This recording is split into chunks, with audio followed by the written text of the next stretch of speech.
This episode of Manage Smarter is brought to you by Sales Fuel Coach Candidate Profiles, database diagnostic profiling designed specifically for selecting and screening salespeople. Add zeros, don't hire them. Learn more at salesfuel.com/hiring. Welcome to the Manage Smarter podcast with hosts C. Lee Smith and Audrey Strong.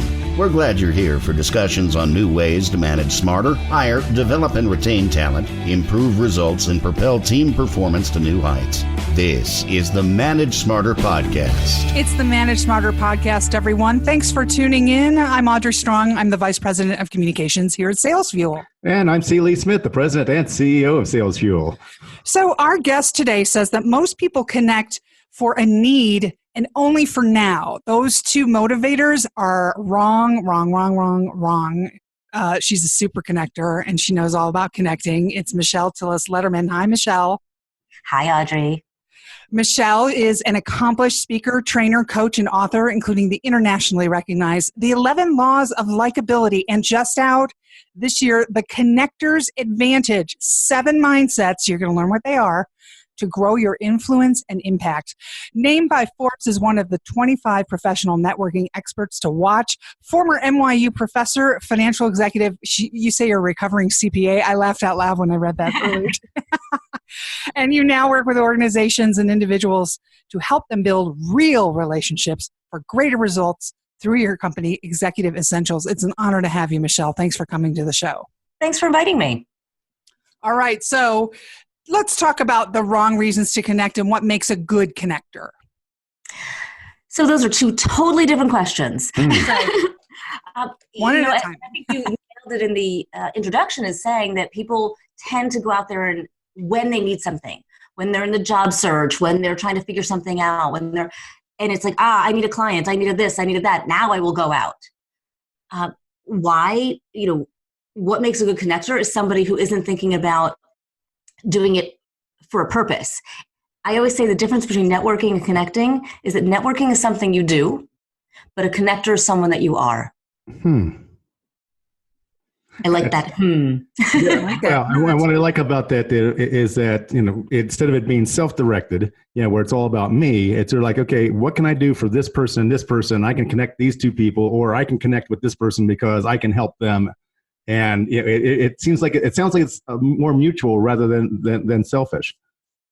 Yeah, and networking can be very mutual as well. It's just the idea that a connector is somebody who approaches life and business and everything with putting relationships first. And the idea of having a generous spirit, which is what you're talking about, that mutual give and take, that is just one of the mindsets of a connector. Well, like you said, the number one problem you see is that people don't quit companies, they quit people. Yes. When you walk away. We don't work with companies, we work for people. And the number one reason people give when they leave is, I had an awful boss. Couldn't work for them any longer. Well, the stats will back that up. And, there's really two different types of mindsets that bosses have. It's like either you're focused on people or you're focused on task. And I would think that the ones that are focused on people would have a greater chance of success being a connector. And those who are focused on the task, always have to be getting things done or always scrutinizing, things that are not being done or whatever. Those type of people might have, or focus more on data, if you will, might have a more challenging time trying to be a connector. I did a program yesterday and we were talking, the title of the program was The Relationship-Driven Leader. And organizations are starting to understand why it's not just individuals that need to be connected, but we need to create connected cultures. We need to create connected leadership, because this is important to our business and to our bottom line as well. Mm-hmm. When you build strong work relationships, it is actually a predictor of your happiness and it boosts your productivity by 50%. Wow. Yeah. And there's more. I mean, when you have connected leaders, when your team believes that management has an interest in their well-being and demonstrates that they believe people are valuable, that is the number one driver of engagement. And when you have engagement, over 90% of people will try their hardest at work, which leads to higher productivity and over 200% higher bottom line. So do you want to give us the 7 mindsets of a connector? And Lee in particular wanted to zero in on one of them, but let's just start with the 7 and then I'll let him drill down. You can pick whichever one you want. So the 7 mindsets are that connectors are open and accepting. They have a clear vision. They believe in abundance. They trust. They're social and curious. They're conscientious. And they have a generous spirit. So for me, the one I found the most intriguing was trust. Because it seems to me that it's really difficult to be a connector, a manager, a boss, and to be effective at it if you don't have that trust. But what I like about what you're talking about in the book is that it's not just about how other people trust you, but it's also you have to trust yourself. Would you talk about that? Absolutely. I always say you have to give trust to get trust, and that starts with ourselves.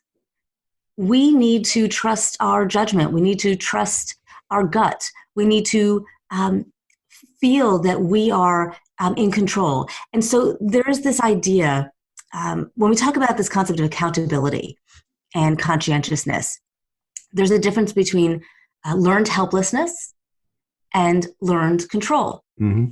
So if you think about organizations with that pointing finger culture, why didn't they, and it's always about somebody else.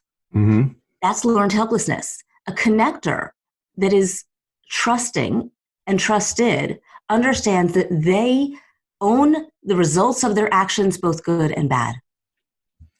You talk about 4 pillars of trust. Yes. That we should. What are those? So the 4 pillars are authenticity, right? You can't connect with somebody who's not being real. Vulnerability, which I know it sounds like a dirty word, but vulnerability is not about weakness. Vulnerability is about openness. And I always say that vulnerability leads to credibility. We make our choices with who we're being vulnerable with and what we're being vulnerable about. But when you are vulnerable, you are building that trust, you are giving that trust, and you receive that trust in return. Transparency is the 3rd pillar of trust. And I'm always explaining that transparency doesn't mean telling everybody everything. Mm-hmm. But transparency is letting people know what you can tell them, when you can tell them, why you can't tell them. It's keeping them in the loop. Mm-hmm. And the 4th pillar is consistency, because nothing of this matters if you're not consistent. Well, and you have done a survey and say that 98% of connectors that are bona fide connectors are genuine in all of their communication.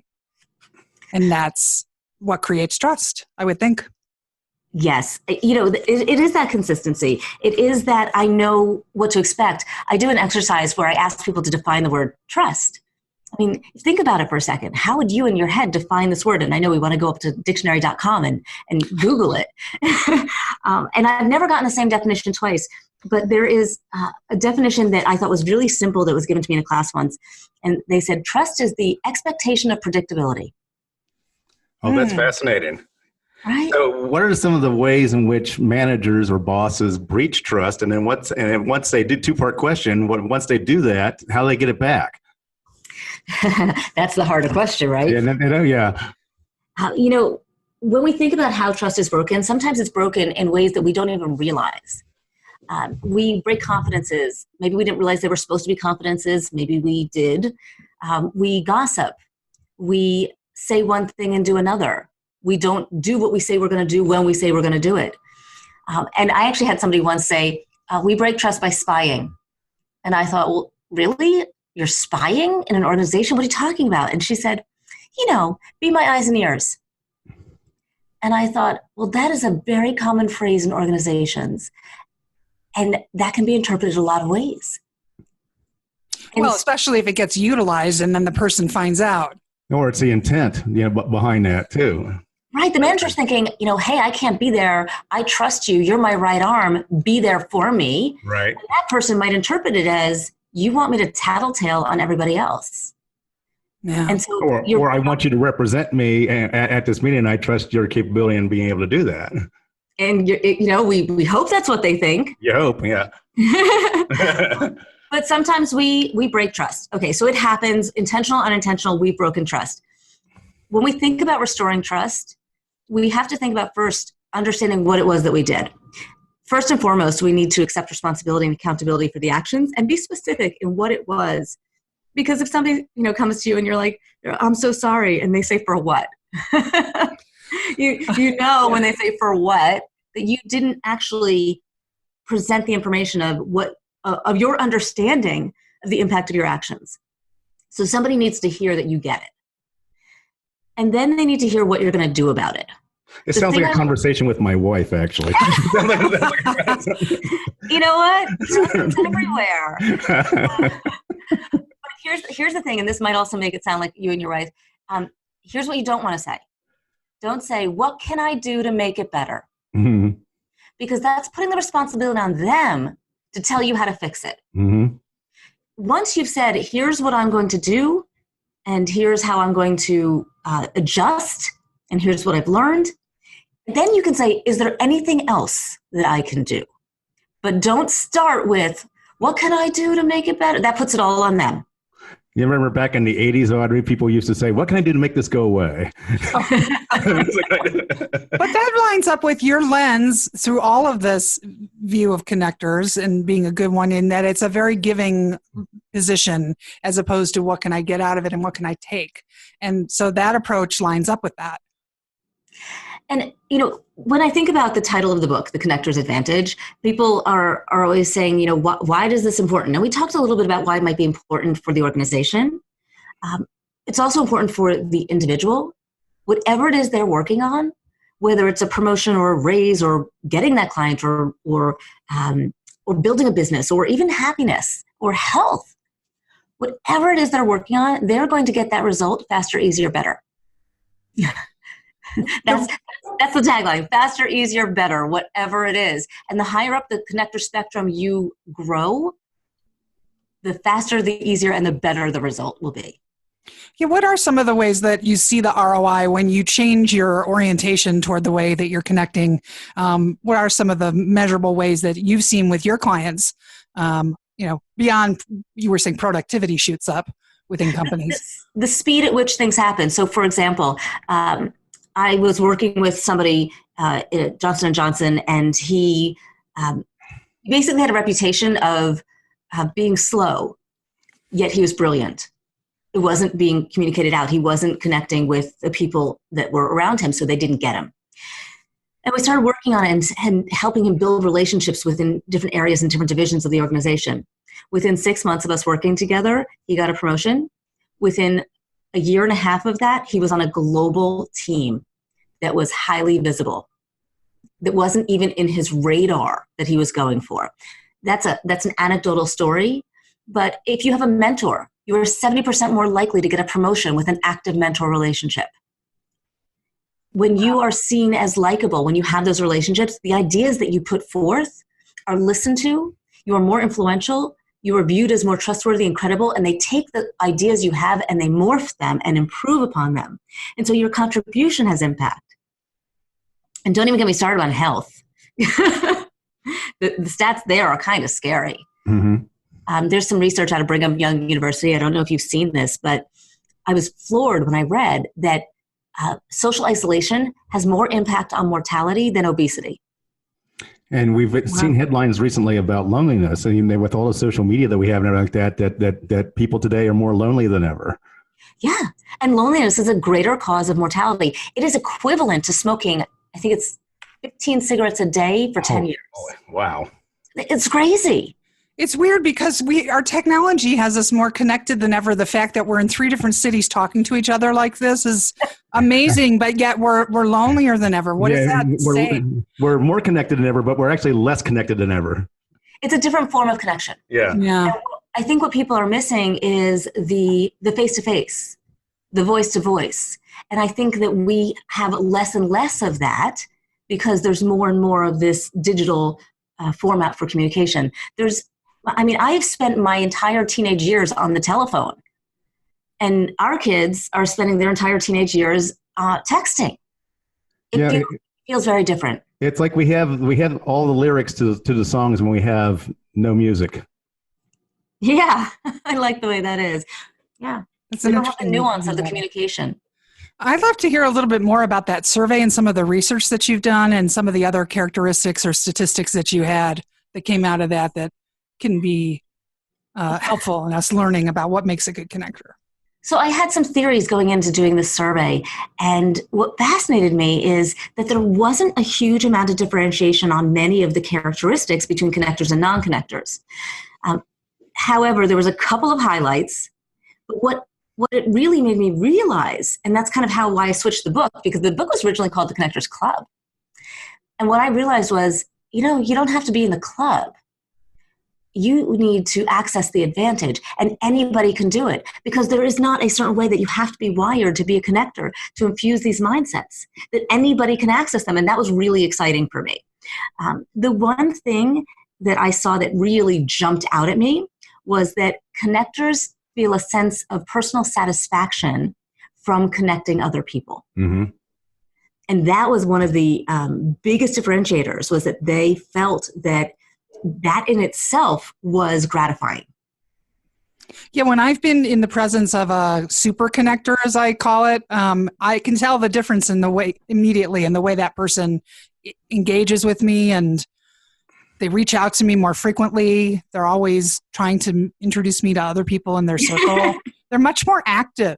Mm-hmm. Yes. Well, when think about leveling up, right? So there's 7 levels of connector, from non-connector to global super connector. And there's 2 levers that you can pull. One lever is the initiation versus the responsiveness. So when you're just starting out, you might be more responsive to requests to connect, or responsive to requests for help. As you level up, you're going to initiate more of that activity, and then you become more of an acting connector. The other lever that we can pull to kind of get up to the top spectrum of connector is the breadth and depth of our connections. So the depth would make you a niche connector, right? So Audrey, you know everybody in your town, or in media, or in podcasting.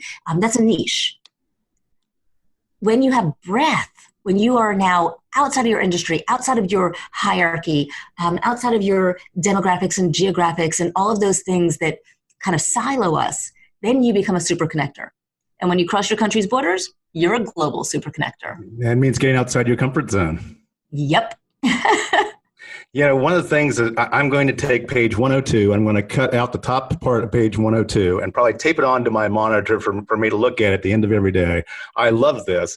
You talk about, you have 7 acknowledgement opportunities that I really think, quite frankly, should be like a day in review affirmation type of thing. Do you want to share some of those with the managers and bosses here? Sure. And this goes back to your original question around trust, is about that self-trust. Sometimes if we don't have that self-confidence, that self-trust, that self-belief, we need to help ourselves build it. And so some of the questions are, what is one thing I did well today? Or I'm proud that I blank. I had a good encounter with, or especially give yourself credit when you overcome an obstacle. I handled that well. I didn't let this get me down. I had a positive impact on so-and-so. That's my favorite. I like to think about it as a little bit of like a success file. And I encourage people to keep these things. So I get emails. Oh, thanks so much. I got this out of this webinar, or love that podcast. And I put them all in an electronic folder. And if I need to kind of give myself a little boost, I'll go and read some of them. You feel like it's hard for people to trust you if you don't trust yourself?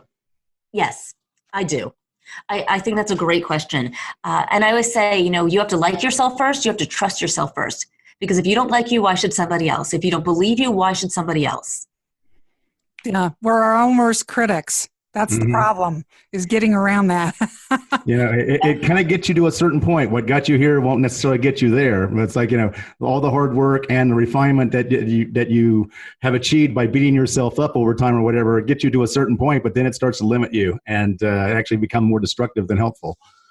There's a technique, and it's probably on my blog. It's in my original book, the Likeability book, Be Your Own Best Friend. And it's one of those techniques that can help us manage some of that negative self-talk. I have a friend of mine who says, let yourself off the hook. Yeah, self-compassion is not overrated. It's very important. Yes. Well, it's TillisLederman.com. Michelle is with a double L, everybody. And your Twitter is MT Lederman. And get the book on Amazon. She's got a fabulous website, everybody. You've got to go look at it. It's really nice. Really nice website. And obviously, booking her for speaking and various sundry other things. We encourage you all to go and visit TillisLederman.com. Michelle, thank you so much. Thanks for having me on. Great conversation. Thanks. Thanks for listening. If you enjoyed the show, please rate and recommend on iTunes, Overcast, or wherever you get your podcasts. You can also get more great information at salesfuel.com.